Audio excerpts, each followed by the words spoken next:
RealLyfeStreetStarz. We're in here with the gatekeeper of all gatekeepers. The God of Gates. Big Thanos. Big Gate Records. Big D of Mogul, what it is, brother. Yo, what up, though, man? You know, I'm not a gatekeeper. I'm more like the gatekeeper whisperer. You know what I'm saying? I got the, you know what I'm saying? I got the password to all the gates, man. You know, some people, you know, they command the gates. They watch the gates. Me, sometimes, you know, I can walk up to the gate and like, hey, man, it's my partner. You know, let them in. So I'm the gatekeeper whisperer, man. Yeah, man. I just got to commend you, man, because me and Rook had a studio back in 35, and we was neighbors. Yeah. And we was both like mixing and engineering and shit like that. And I guess the niggas got to you too, and you quit. Do you still mix and master? Hell no, I just, hell no.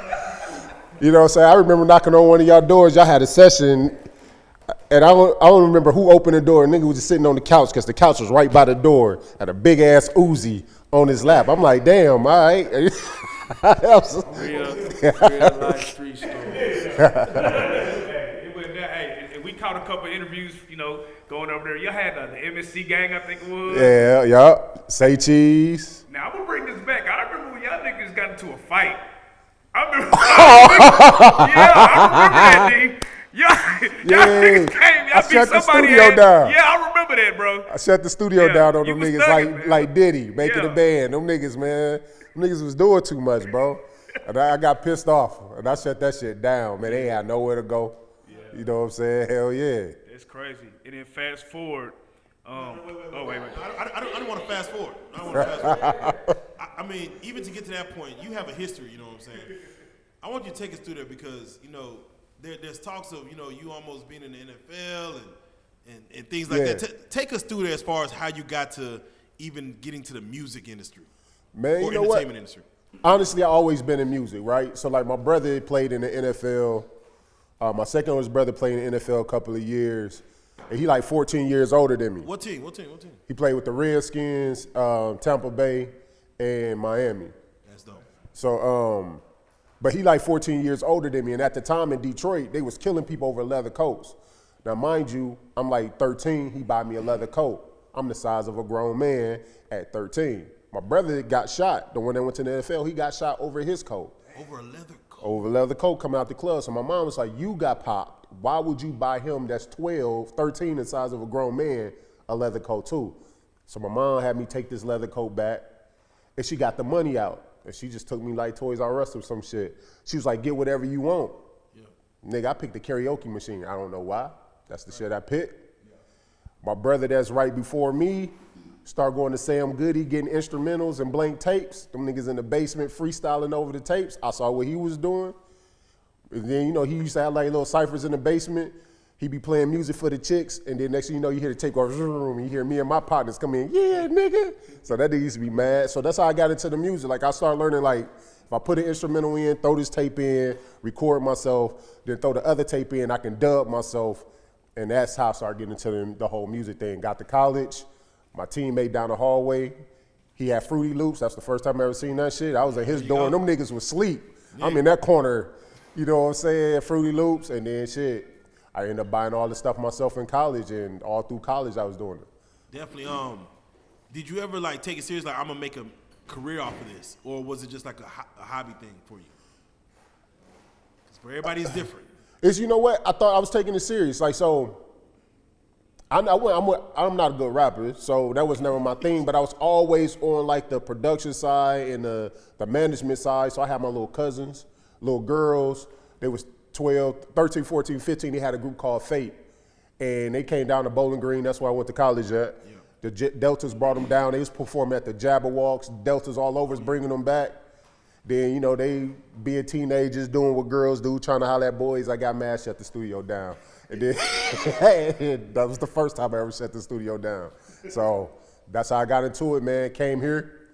And we'll get to the football stuff, I guess, but I came here, I brought my equipment here. My cousin C. Green was best friends with Cotton. At this time, Cotton was just doing the little parties. He was like, hey, my partner, he's like, call a booty. Yeah, that's what it was. Call a booty.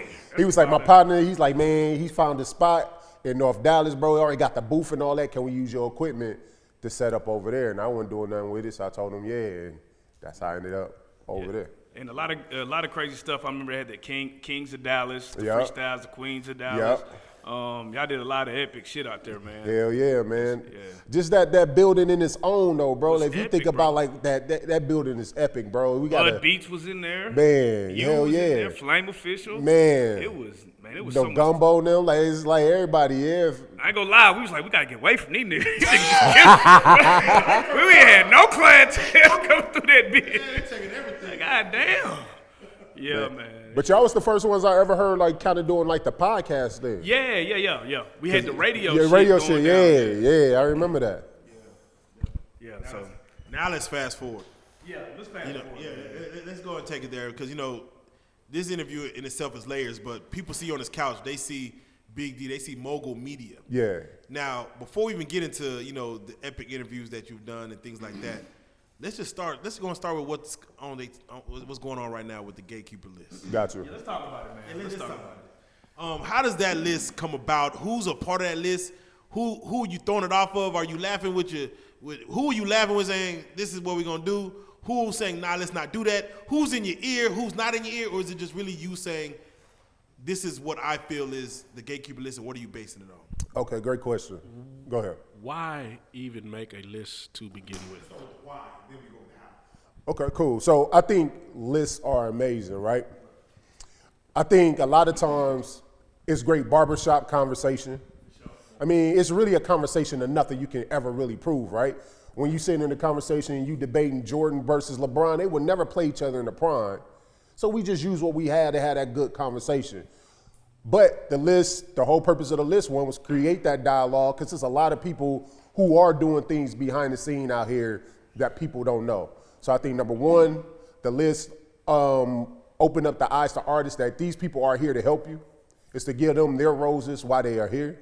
And it's just to celebrate them. That's it. That's what the list is about. It ain't about dissing nobody who didn't make the list. Right. I'm not even looking for the list to be the most accurate list, because if it's the most quote unquote accurate list, it won't be entertaining. It wouldn't be no barbershop conversation. You know, I never thought about the list as something, you could use this as a tool to figure out who you need to be trying to meet and get in conversation with to help you get through some doors. That's what it do. Like when people get on them lists, people see people they don't know, like, who is this? Right. First thing they do, they go start look. How I found out about DC 7 Up is from when I dropped the first Gatekeeper list. I never heard of DC 7 Up until then. Now he on this one. You know what I'm saying? That's what it's for, man. It's about highlighting people, man. The one person that seemed to take note of the list was Hello Mello. Yeah. I see him basically, saying, hey, how could I get left off the list? How did he not make the list? Was that an oversight, or was that just one of those things that? No, he's definitely a gatekeeper. Because you're not on this list doesn't make you a gatekeeper.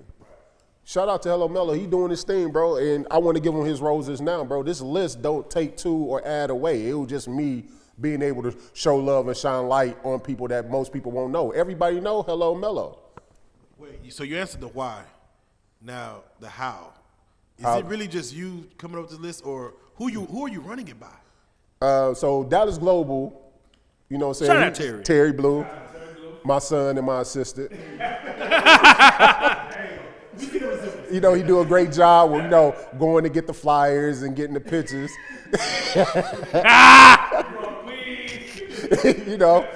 Hey, can you bring me a cup of ice? Those good things, bro. He do a good job. But no, we sat down. Really, the list from the jump was my idea. At the purest of it all, the list was really, like I got with Terry, I was like, hey, bro, I want to create something. Everybody doing artists and everybody do producers, but nobody is doing the ones who got platforms behind the scene. That's why, that's how I did it. We sit down, we put a list of people. And fuck it, we just put them on there. And that's how we pick. Now, the order.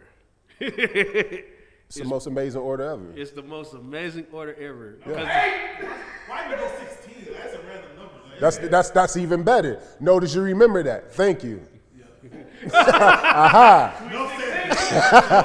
No, so, because when order, and I want you to say what a gatekeeper is, because you got a lot of street niggas. Like you made one list you made is like a lot of street niggas was on this shit. Like, hey, nigga, I did this, or I done did this much, and you was like, this is not no street shit. Yeah.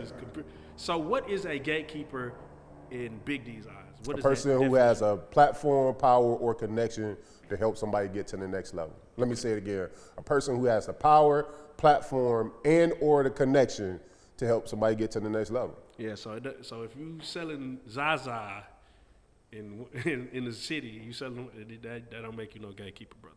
No. There was a nigga actually making Gates was like, why am I not on the list? So yeah, right. So I'm just going through the comments, right? And Yeah. One person is asking, why Sean Cotton over Jay Prince? Great question, right? I think that's amazing, right? 2 generations, 2 different styles of play. Let me go back to the Jordan and the LeBron comparison. It's 2 contrasts. Jay Prince, a pioneer in his hip-hop game of what he did, especially with hip-hop at its infancy and how he got hip-hop to where it was, his contribution in that game. Sean Cotton did the same thing in the digital space.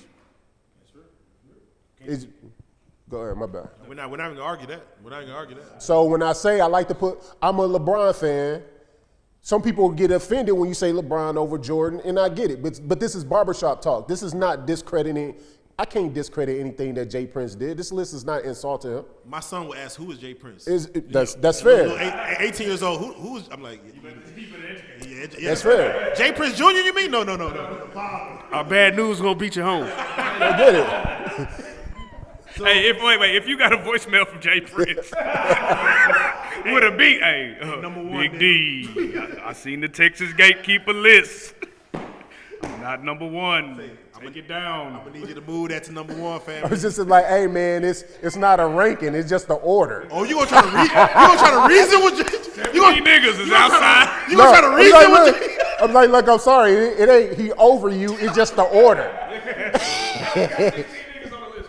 Hey, I told him not to put no numbers on the list. I don't know. in no particular order. Hey, who would you say you got the most flack for either their position or on the list? Charleston White. Why would you say that? Why would you say that you feel, well, not saying why would you say that, but why would you feel that would cause the most flack, whether him being on it or his position in it? Probably both. I feel like him being on it. A lot of people probably don't understand why I put him on it. Go ahead. And I would say he's probably one of the most important gatekeepers on that list. And this is why. A lot of people know Charleston White, including myself. I found out about Charleston White through his persona, his personality, the things that he says, the sensationalism. That's what you follow. That's what you think of with Charleston White. Yeah, facts. But in real life, he's out there with these babies in these communities, keeping them from trying to go to jail or trying to direct them, keeping out. He working at these youth homes. Like he out here with these little black boys and girls trying to save their lives. Do you think I get enough light what he's doing in behind the scenes with that? Because that is true, but people don't see that because they see the rah-rah. And Again, so that's why it's a gatekeeper list. I'm trying to highlight those who people know. People looked at him for the obvious, and I put him on the list for what the unobvious, because I'm trying to reveal those who moving behind the scenes, how they moving. And so yes, he give you this character, and then nigga hands get the flopping like this. I already know he talking shit. You know what I'm saying? But at the end of the day, he's one of the only ones on the list that I know of, that I'm aware of, that's adamantly working with little black boys and girls in the inner city. Nah, for real. Hey, with Charleston White, I've been really just trying to guess what the fuck kind of car he in. It's been an ongoing game of mine. Like, goddamn, what the fuck kind of car is this? I still haven't figured it out. Hey, me either, man. I would like to shout you out, man, for recognizing us, putting us on this list. I don't think we made the list last year, but we number 8 now, bitches. We'll block you now. Yeah, that was a mistake last year, bro. I apologize for that. No, y'all deserve to be on there. Yeah, for sure. Yeah. If I would ever say it was a flaw, it would be that. That's what's up. That's bro. it. That's what's up, man. We making a comeback on you niggas, man. Gatekeeper. And we got the t-shirts, man. We got Gatekeeper t-shirts. There you go. Shout out my boy Big D. You know what I'm saying? I'm wearing this bitch everywhere I go. Hey, that nigga Jeff put the hoe on immediately. You immediately gonna get approached by an artist. Nigga, let me in now. Let me in now. But I do want to give you, you know what I'm saying, show you your flowers, man. Big D Mogul Media got some of the best interviews going right now, bro.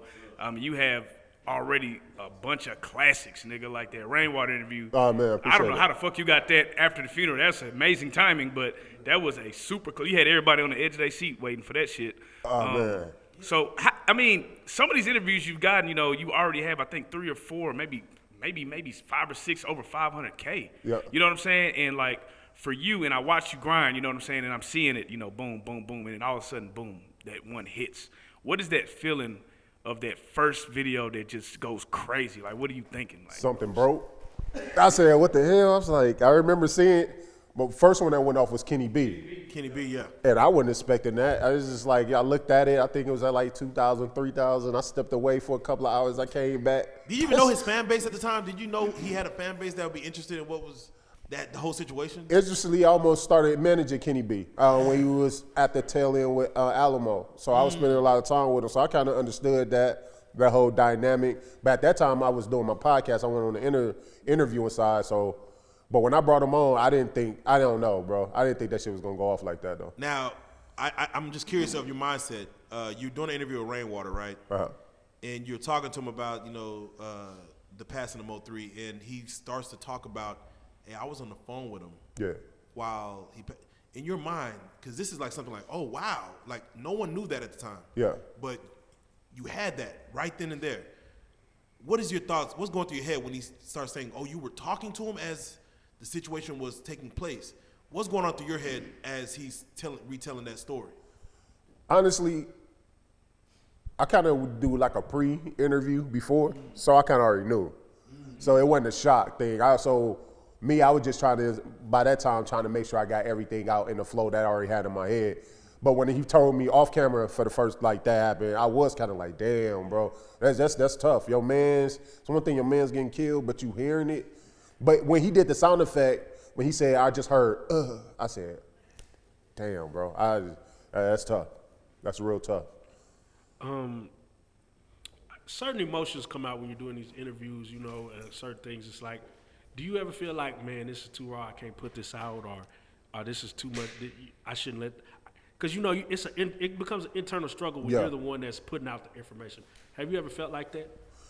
You know what, honestly, I'm not going to say who it was, but I recently had that situation happen to me yesterday. I had a chance to interview somebody, and we both felt like, you know what, it's best to just step away and let it die. Yeah. Sometimes you battle with that, because it's like, on my interview, I want you to get your story out, but is this going to really help? Like, will this turn the tide of public perception? And if it won't, and it's still gonna cause more harm, it's not worth it for me to touch it. So, but we also know, you know, this is a numbers game, and sometimes you got to get your hands dirty. Do you? What interview do you feel like you just had? It's got to go. I gotta get it off. So don't get it twisted. I'm gonna always address the elephant in the room. Yeah. I'm just never gonna bring somebody just to talk the bullshit and then you leave. Right. Like, we're gonna go on a journey, we're gonna talk everything, then we're gonna address the elephant in the room. But see, I gotta warm you up though. We gotta talk about butterflies and lollipops and then, okay, the shit, and then boom, they ready. But yeah, I don't dodge it. I'm just not centered around it. You know what I'm saying? So and I'm not gonna lie, bro. I'm an 80s baby, bro, and you got motherfucking me Silk. Right. On the that shit was hard, couch, man. Bro, that was so fucking hard, bro, that I was like, you know, man, I don't want to go all the way through my fandom of that shit, but just to be able to get that shit down and also double down with Faison Love, again, 80s baby, you know, we grew up off of Friday. Facts. What percentage of it for you is it like you're a fan of it, or two, you're just, of course, there to get the story? Because, again, you got to start with the interest of getting the interview. Typically, when it comes to like Silk and Faison, that's a fan. Like certain things is for me and not for everybody else. Fuck the views, like, goddamn it's like, this is for me. Fuck what it do, goddamn it. You don't watch, nigga. Yeah, we got this is for me. Yo, that shit is crazy, man. I gotta ask, man, because you know, in this day and age, people say bloggers, and they you know, it's a hard, tough job. You know what I'm saying? Because at one point, you know, you might interview somebody, then you might interview the person that don't like him, and then now they calling you messy and whoop-de-whoop. Do you consider yourself a blogger? I'm cool with being a blogger. I'm cool with being a YouTuber. I'm cool with all of it. I mean, it's straight. It ain't no big deal to me. That's just part of the game. Unfortunately, though, blogging, I said this before, but blogging has turned into like the lunchroom. Like the internet's like the lunchroom. Remember when you was in that lunchroom and somebody in the lunchroom like, nigga, your shoes dirty? And everybody like, oh, and then the next nigga turn around like, your mama a crackhead, and then it escalate. Social media is now a global lunchroom that a little criticism hurts or bruise a person's ego so much, and it travels so much, man. So I think that's the hard thing about blogging is we put little stuff out and don't think it's that big, and then that person be that it's about going off the roof about it. Now, we just, and we don't know the validity of it, but it's going to lead into my next question. Okay. Real Tune he reported on his own page, but that he's been shot. He said, wait, did you hear what he said? No, did you hear what he just said? He reported on his own page. He reported that he just been shot at. Which leads, right, Gravity's right, that he was shot at. Do you feel like blogging can be dangerous to you as a person? Because we have people like Key Talk who you've never seen before.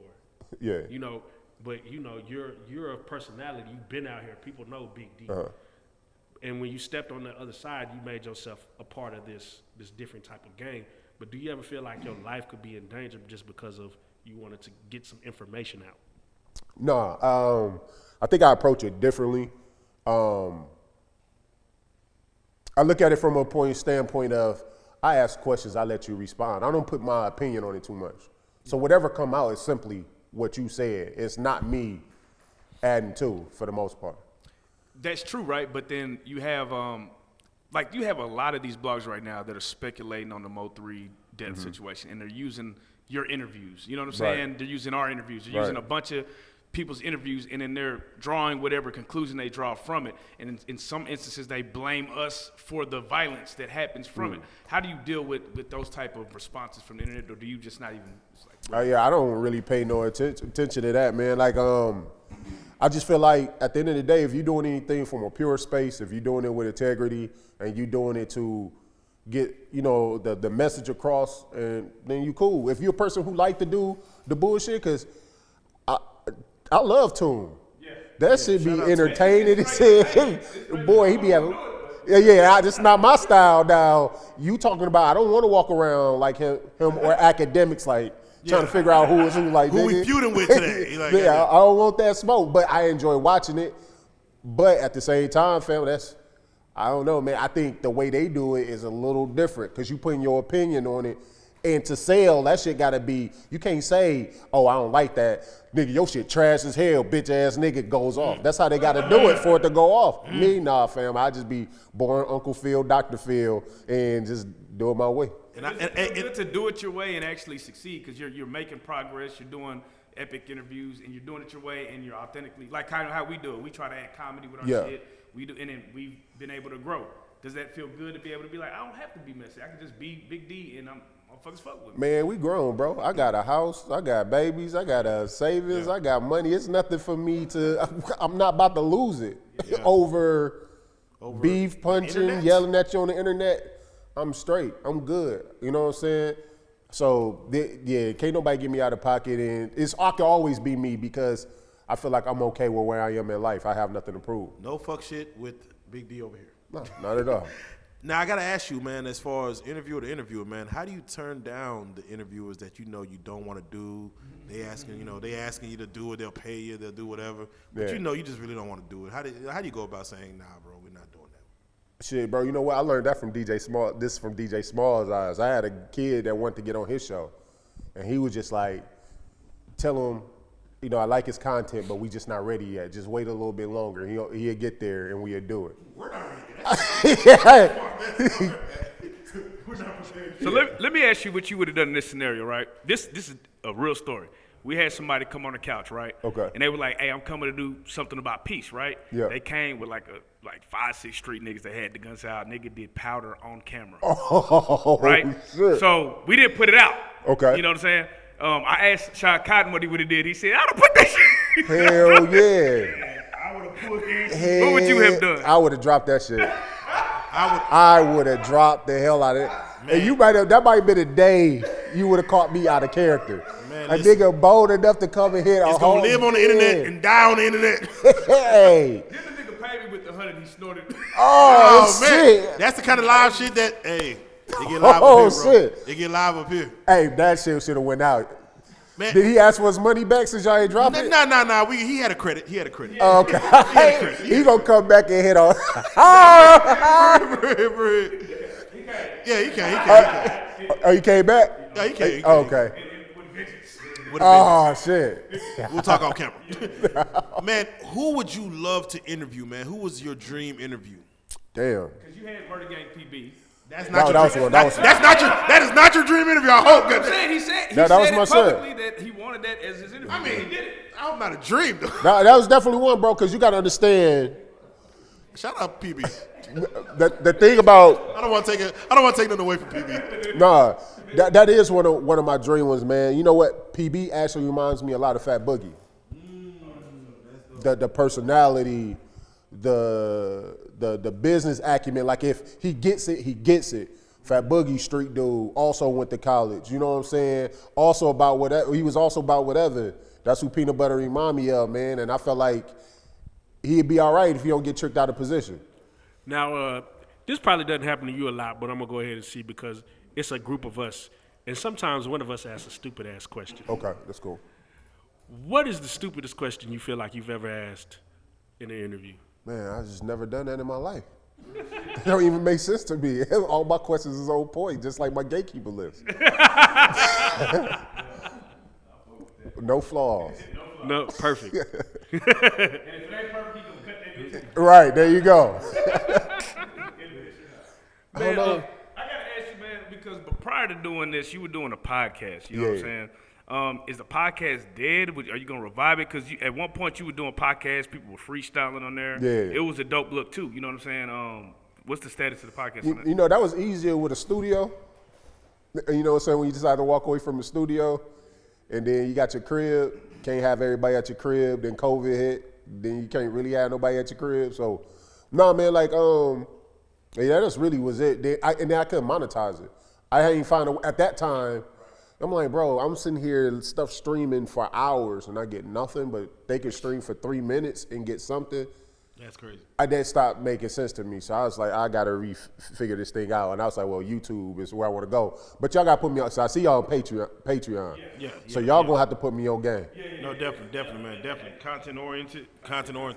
And I'm curious, Big D, bro, if we were sitting on your couch and we're gonna come do an interview with you sooner or later, we'll be kind of toasted. But what as a curiosity, what would you?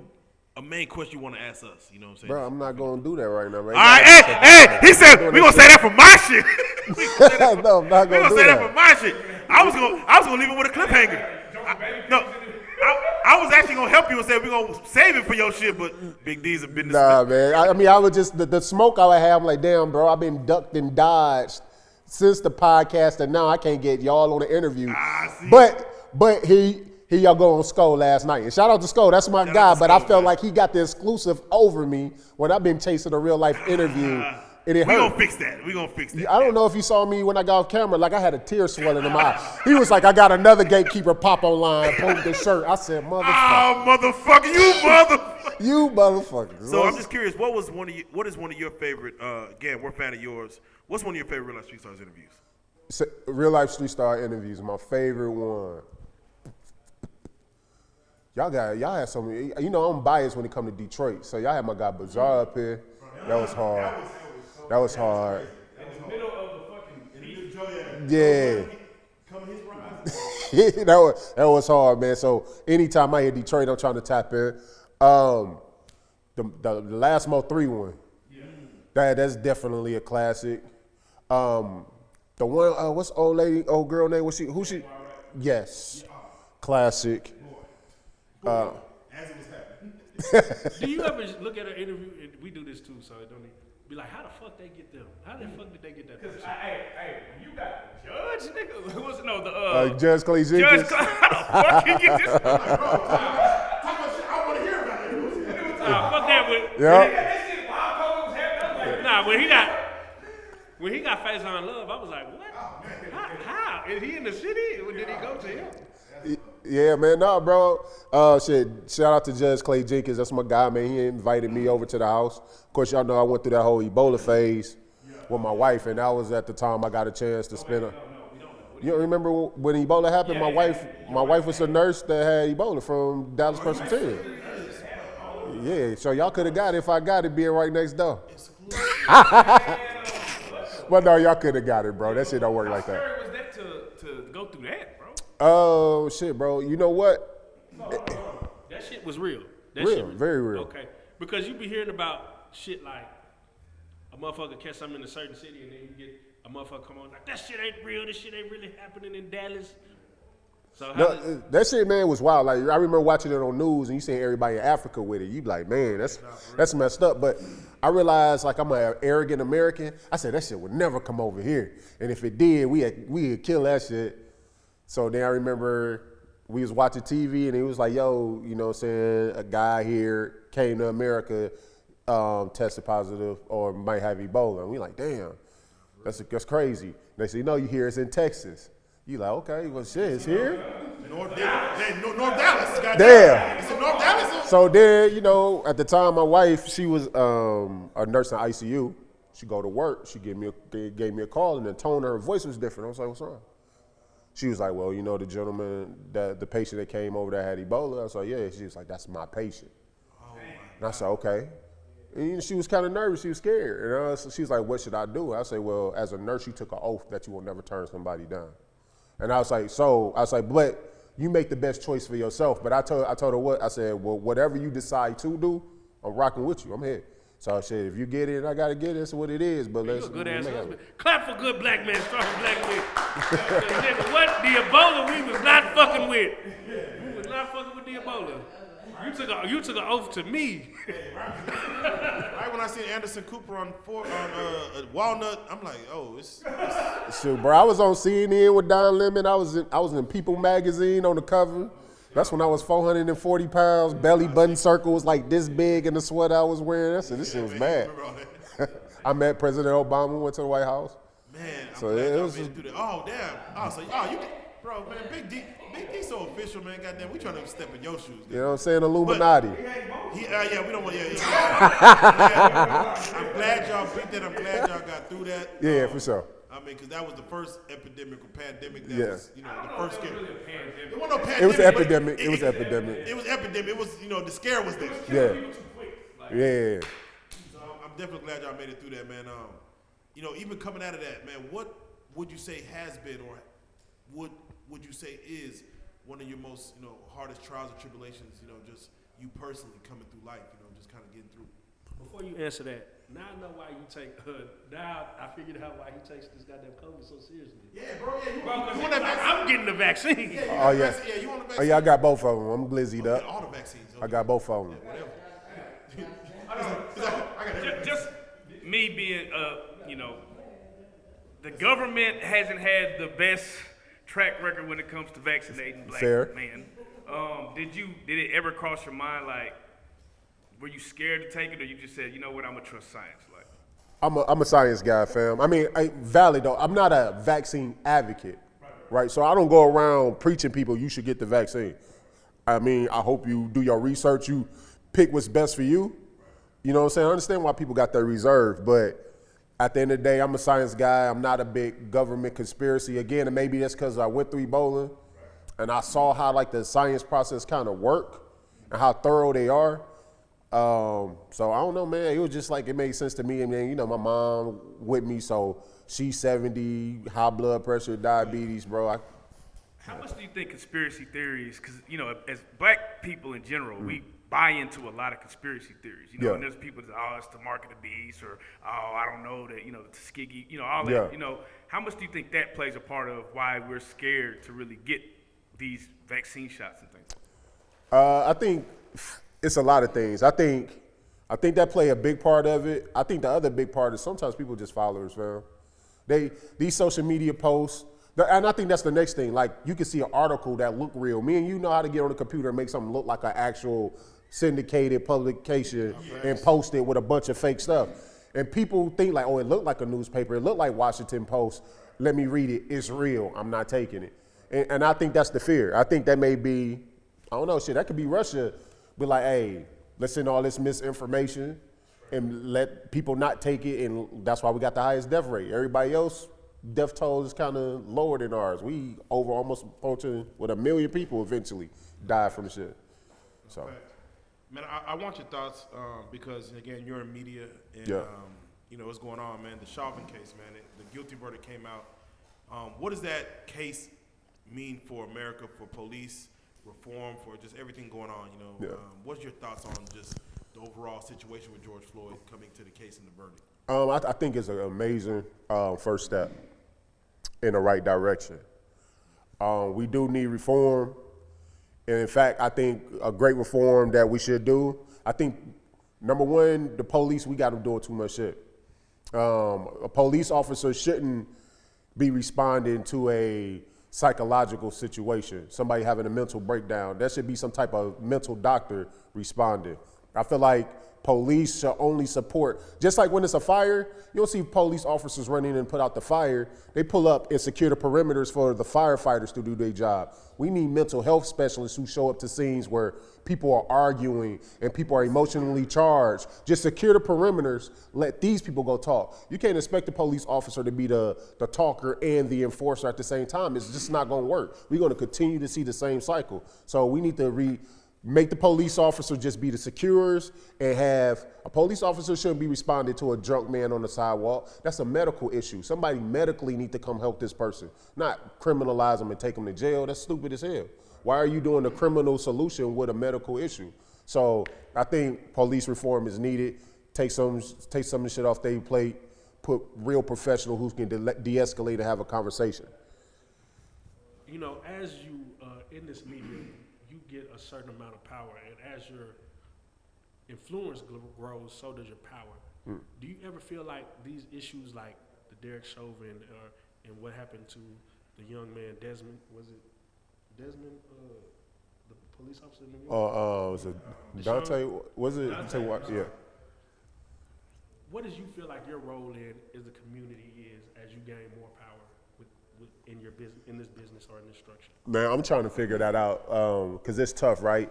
You see what's going on in the hood, and we got a lot of things going on, a lot of issues there with black people there. I don't live in the hood, and I got a little black son. And I'm worried that he go outside to go walk the neighborhood and somebody looking at him like you don't belong here, just like that happened to that one black kid on the video the other day. So I'm trying to figure out, like, man, where's the solution? I know what we're gonna need is our white allies, those who love black people. They gotta stand up and start teaching differently in their household. We gotta get in our communities and start, because I think we the first generation that's starting to understand health literacy, financial literacy. So, man, all I can say is it start with us. Start in your household and then work out. That's what's up. Man, so what is next up for you? You know what I'm saying? Right now, you got the Mogul Media going, you're going crazy.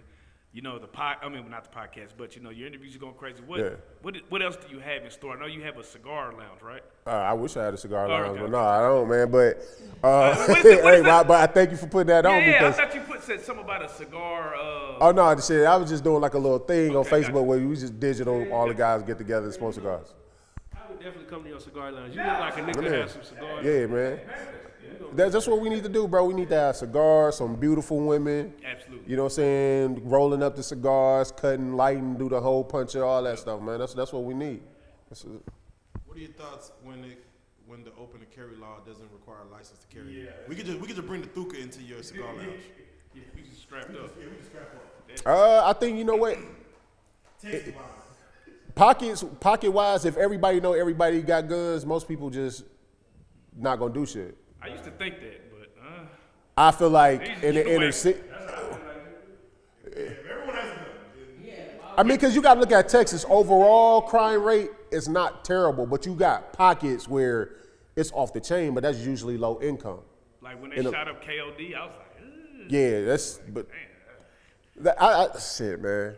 I tell you what, in the hip hop community, it's bad because the shooters now then took over hip hop. Like, you know, back when we was coming up, you had the hustlers. Yeah. Then, you know, Wayne them came, they was the drug users. Yeah. You know what I'm saying? Chief Keef and them came in. They brought the Straight gang gangsters. bangers. Now the whole crew shooters. You used to have one nigga in the crew that shot somebody or go shoot. Now everybody's shooting is the shooter, including the rapper. And this shit is dangerous. So when Bobby Billions say they scared to come outside, I say you correct. I am not trying to come outside, man. That shit is no. Hey, one thing, you know, I love about what you're doing. You attempt to connect with everybody, and like even with us, we've had situations where you've done a media run, and you know tapped in with us, tapped in with other people. You take a different approach. Why did you come at it that way? Where it's like I'm gonna tap in with Sean Cotton, Real Life, Rain, whoever. You do a circle of media runs around here. So how do you do that? Shoot, man. Number one, I do it for clout. You know what I'm saying? Shout out to Cloud Guy. You know what I'm saying? You know what I'm saying? Yeah, you know what I'm saying? I do it for clout. Has blessed me today. You know what I'm saying? You be, talking to somebody, real life street star. Oh yeah, they're my niggas. Let me just call Jeff. Nigga, you want to interview? And I just, you know what I'm saying? I'm the man out here. I'm that guy. You know what I'm saying? No, I think to me the biggest purpose in life a lot of time, man, is to be able to give. I think in order for I want to live forever. I know this body gonna die. Now, the only way I'm gonna live forever is leaving a legacy of how I help people, touching lives, changing lives. And so I try to use whatever resource I have, and I try to connect. Now I don't do that shit for free. I think nobody should do nothing for free all the time. Like you, because it's almost like feeding stray cats. You give them something free forever. One time they keep coming back, but. Man, that's facts. Go ahead. But no, that's really it, bro. Like I just want to be able to take people to the next level and connect people. Now I'm just curious, if you touch 1 million subscribers, what do you think would be the most different about you from now to when you touch that M? Oh, bro, my bouginess is going through the roof. Super bougie. You know what I'm saying? Yeah, like nigga come in swing and shit. How do you decide what you will do for free and what you won't do for free? Just if I want to or not. Hey, that's just really what it come down to. It ain't about whether I feel like somebody deserve it or not. It's just really at the end of the day if I want to. Now I'm gonna put you on the spot. There we go. Who's really going hard out here in the DFW? Like who's really got it to actually take it to the next level in the next wave? In your opinion. Shit, man, you asked the old person, the young person question. Yeah. Damn, man. But you one of the niggas interviewing him, so you can put him on. You used to be an engineer, nigga, so you know. You heard it used to be. Nigga, I'll be trying to video edit fucking shit up. Oh, man, damn, who in the you know what, bro? I honestly like the female scene right now. I like the female wave right now. It's weird hearing girls talk about choppers and shooting people. But if I go back, I don't like who do I like? Bro, that's a hard question. Like up next.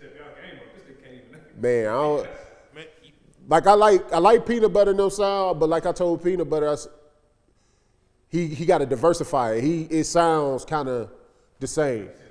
Kenny B do his thing. It's the energy. Like Fort Worth got a sound, they got an energy. It's there. They doing their thing. I think Dallas is very diverse, but right now I guess I like number 7 and Don Don. They doing their thing. I don't know if that's biased because I see rainwater in my face more. So I don't know, bro. I got to think about that one. Do you feel like do artists take it bad when you give them your unbiased opinion? Because I know when you at the level you at, it's like, wow, I'm not gonna lie to you. I'm gonna tell you what I really feel. Do you get any backlash for giving the honest truth? No, because at the end of the day, you just got to let them know, like, fam, everybody not gonna like your music. So don't take mine as a grain of salt. For a grain of salt. Like, shit, keep doing you. So sometimes shit sound terrible and then it become the new wave. Right. Detroit was rapping off beat ever since I was in middle school. I never thought it was gonna pop, but it finally did. You know what I'm saying? That cadence is weird. It's unorthodox. Now, you say you like the female music scene. The female music scene kind of now is making tricking like it's cool. It is cool. Let's get. What you talking about? Shit. It ain't tricking if you got it. Hey, does it make niggas does it make young boys? It's because he older, man. Nah, it's because that's a man that touched some money. That's a man that touched some money right there because only broke niggas talk about tricking is So it's like when you get a certain level, and young men should strive to get to that level of a bag to where it don't even matter. What do you feel when a female says, "Hey, I feel like I'm worth something. I feel like it should be paid for or bought for, or I should be compensated for my time." What do you feel like when a female sends that message out over the radio waves? It makes sense. Women is about money. They're not about love. Dudes, we be doing shit for love. Let me fact check. I mean, he's married. That's the ultimate form of tricking. It is, bro. You got to understand, nigga. He If said, I every day I'm gonna wake up and pay for a woman every single day. no, for real, bro. If I come home and electric bill due and I ain't got a way to pay for it, you think my wife about to let me smash? No, that shit need to get paid. I need to feel like it's not gonna get cut off no time soon, and nothing drives up WAP like broke. I don't care what nobody say, fam. Women is not in it for love. Love is what they trick us with. The worst sex is stress sex. People don't want to be stressed for shit. So do you support if you turn 50, just going straight sugar daddy on them? I mean, sure, I support it. I feel like this, right? Here you go, your choice. Me and Half Pint debated this on when I interviewed her. You could take a chick out on a date. And you could take her out on multiple dates, even though Half Pint said at the time he don't do multiple dates. But you already spent money in the hope to get it, and you may not got it. In fact, I even found out that women go on multiple dates in the same day. So you pick a chick up, I've seen, bro, like don't ever be the nigga that take a chick out to lunch or brunch. Damn. Cause she gonna eat, she gonna drink some mimosas, the next nigga gonna pick her up for lunch or dinner, and then the nigga that be waiting at night that never take her anywhere, Bro, I've had that happen. You take a bitch to brunch, and then you take a young lady to brunch, and then you go to the club later at night. Let's say you went home and you was arrested. You get to the club later, she's standing on the couch with the drug dealer. Hey, that's how it is. That's how it is, fam. Women are out here, and it's not wrong, but just think about it, man. Relationships has never been about love. It's always been about business. If you think about the Bible, I don't know if y'all believe in that, cool, but just listen to the story. Adam didn't date Eve. God put them together and said, hey, the earth is your job. Deal with it. Business. Your dad had 1 million goats. His dad had 2 million. His dad had two. Well, let me say that right. Your dad got 2 million goats, and you his son. He got a daughter, and they got 2 million goats. You marry him, it's 4 million. We a kingdom now. It's always been about. Before you got married in the Bible, you had to have a house. You had to already be business. established. That's money. That's business. The same shit we filed to get our LLC is the same shit you file when you get a marriage license. You go to the county, you pay the fee, and you file it just like an LLC. So like, business. Jonas will ask you, do you believe in love and the promise that it gives? you would say, yeah, I believe in love, but love is not enough. They love what you can do for them. The number one cause of all divorce is money. You hear what they say? We still love each other. We're just not in love. What that means is that you're broke. Irreconcilable differences. Yeah, it's what it is. Love ain't enough, fam. Man, so for 2021, going forward, man, what is some aspirations for yourself? What do you plan on doing with the Mogul Media empire? Yeah. What's your plans going forward? You gonna sign artists? Yeah. No, hell no. No. Shit too dangerous, bro. Managers getting shot. Managers fighting at the zoo. It's just real out here. Managers are fighting at zoos. Hey, that got to go down in Dallas nigga history, right? Like, how do you meet your op at the zoo, nigga? Goddamn. Like, Between the lions and the goddamn gorillas, between the apes. Bro, one dude came in here and said the smartest shit ever. He said, "That's what happens when you got a group of people trying to avoid each other." How the fuck both of y'all in fucking Fort Worth? You trying to... Hey, but the silver lining there, shout out to black fathers, because they was out there with their babies trying to take care of their family, and they ran into each other. That shit wild, but no. If you seen a nigga that you didn't fuck with, like, on site is on site, but if you see a nigga at the zoo, would you let him make it?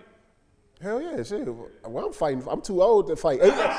Look, fam, you gotta understand. I got a house. I got HOA. I got a savings. I got kids. I got babies, bro. Ain't nothing taking me away from them. So do you ever be conflicted? Because, you know, at times I get conflicted, right? Because it's like you see these young cats, they're rapping about some wild shit you might not agree with. You're trying to give them direction. They kind of like, you know what I'm saying? And you're older and you're like, I know they shouldn't be going down this path, but you can't do shit to stop it. Do you ever get conflicted in ever doing this job? I just, you know, I believe in sowing the seed, right? At the end of the day, I say my piece. If it resonate and change you now, hopefully so. Like I used to tell Boogie and Street now, man, if I can get you to survive to 25, you'll be all right. Something about hitting 25, you start getting scared. You be like, I ain't all this stupid shit I used to do, I'm not touching that no more. I mean, look at my guy Fat Boogie right now. Yeah. You know what I'm saying? Got the #4 insurance company in the country right now. That's, you know what I'm saying? They doing their thing. And so, you know, shout out to the real insurance lady. That's they business. So that's why I always told her, I said, bro, you get to 25, you'll be all right. If I can get you to survive. And same conversation with Peanut Butter. I was like, bro, right now you're not scared of nothing. The worst will never happen to you. You always see everything working out the way you want it to work out. But when you get 25, you start to see everything wrong. You know what I'm saying? So that's real. No, and again, from a mogul, what would you say is a good investment for either artists or just anybody who's looking to invest? What is a good investment, you know what I'm saying, to build their portfolio? I mean, I say right now, probably the easiest thing you can invest in, I feel like hip hop is a terrible investment. That shit is a terrible. So everybody that said they get into rap to get money, I'm like, bro, record labels got all the money and all the connections and still got like a 98% failure rate. So if they got all of that and you ain't got none of that, your chances is very slim. But I feel like the best investment is your savings, fam. Number one, that's where you want to start at. I think financial, you know what I'm saying, responsibility, understanding, having your savings, having an emergency fund, putting up at least 6 months of all your expenses. Those are the things that you want to establish first and then start looking at. Would you tell rappers that they should automatically get a life insurance policy? Hell yeah. I feel like we should start an insurance company right now and go in the hood life and just start signing. Like, bro, oh, you got how many sticks you got? Deal. Hey. Like you. Nah. Like, leave your mama something, bro. Y'all out here do all these sticks and your mama don't got to do a GoFundMe account. You know what I'm saying? To pay for your shit, bro. Like, it's bullshit, bro. Like, let us give you life insurance. So when you die, your mama good. If that's the life you want to live. It sounds bad, but hey. Bro, that might be the lick, bro. Secretly putting in life insurance on these rappers. $3 million policy. There you go. We need to do that, man. We call it real life. Well, shit. I don't know if we put life in it because I guess you already got the life. We already there. Fuck it. We gonna go shoot the commercial tonight. Now, you plan on dying tomorrow? You look like a pretty savvy nigga. What Bitcoin are you investing? What coin are you investing in? What cryptocurrency? I've been messing with Dodge. Yeah, it is. But there's one of those things, bro. I wish I would have got in on Bitcoin and just been patient.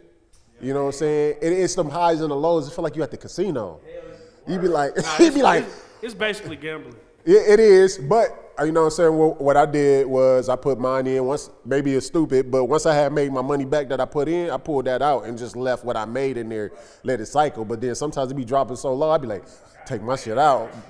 And then you take it out, that shit, he be like, but yeah, I fuck with the Dogecoin.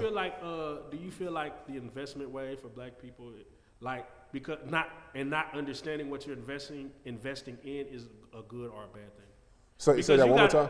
Like, cause you got a lot of people like, hey nigga, go get some Dogecoin. It's like you don't know shit about investing. It's like they just trying to get rich real fast. Yeah, I think that's the thing, man. When you anxious to get rich, you find yourself in a lot of bad situations. You know what I'm saying? You got to find them things that you willing to be patient, let it slow roll a little bit. But shit, yeah. That's facts, man. And shit from a mogul, goddammit. Shit from a mogul. CeeLo Gold, man. I'm gonna tell y'all, go invest in CeeLo Gold. But anyway, what is it? CeeLo. Okay. It's coming up. Hey, but I tell y'all that like the space, you know, like they doing them space hotels.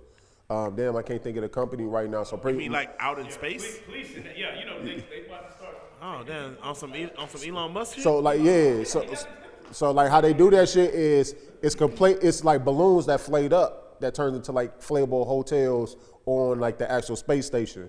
So you know what I'm saying, and that's how they do it with the transport. So they not public yet. I'll send y'all the thing, but they preparing to go public right now. Big D, are you trying to go to space, my nigga? Yes, man. I'm trying. damn. I'm an alien. This nigga, I'm an he alien said guy. Earth. When Earth ain't enough, nigga, ET come through. First question you gonna ask an alien? I Have you been to Japan? Have you been to Japan? haven't been to Japan. Nah, I haven't been to Asia yet. You want to go into space? Fuck. Hey, man. Yeah. I'm all about aliens, bro. Ancient aliens. I be sitting there on all that. If you say my conspiracy side come in, it would be probably aliens, not COVID vaccines. Man, that's a whole nother interview. For sure. I would love to get into. I would fuck with the Big D Conspiracy Podcast. Yeah, no, bro. Oh God, I would love to get into it with you, man. Hey, for what you have coming up, man. For those that need to follow you, man, need to see what you got coming up. Follow the movement, the Mogul Media Mogul Media interviews and everything else. Tell them how to get at you, but also tell them how to get at the media platform. There you go. At first, you can find me on IG at Big D _ the Mogul. Mogul Media on YouTube. When you type that in, all my email information. So if you're interested in getting on the 100 platform, subscribers by December. 100K subscribers. 100K. Not 100. Y'all no. pause this right now. Go subscribe. Yeah, man, Stop 100K. that bullshit. 100K by December. We need that, man. And show your boy your love, man. If you're an artist and you want to get on the platform, send me your one kit or your EPK, man. Let me see what you're working with. Don't send me a bunch of links because I'm not going to look at the shit. 25 links. Yeah, nah, fam. Just pick your one, best one, or send something professional. A one sheet or EPK. And let me see you everywhere in one place. So, Free game. yeah. Any shout outs you want to give? Hey, man, shout out to black people. Shout out to all my brown people out here. Shout out to black women, the most successful entrepreneurs in the United States right now. Are you mad about that? No, not at all. I love it. Sometimes it's very discouraging. I ain't gonna lie to you. Hey, 50 years ago, we was running shit. Now we kind of fell out. And we stay at home dads now.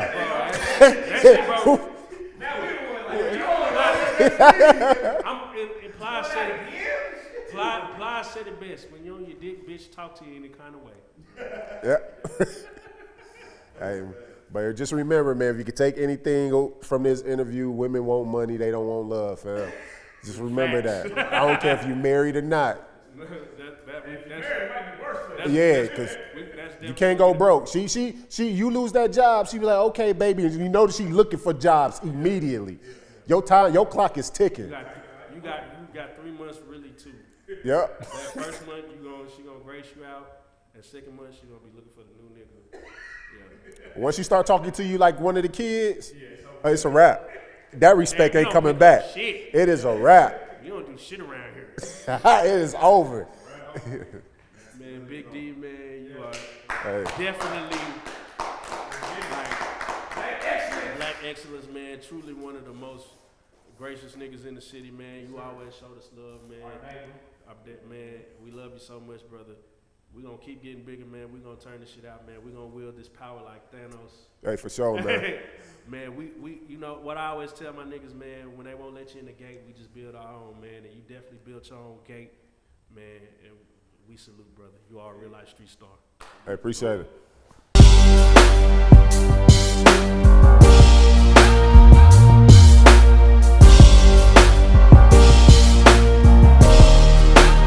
Shout out RealLyfeStreetStarz, nigga. Move it. Hey.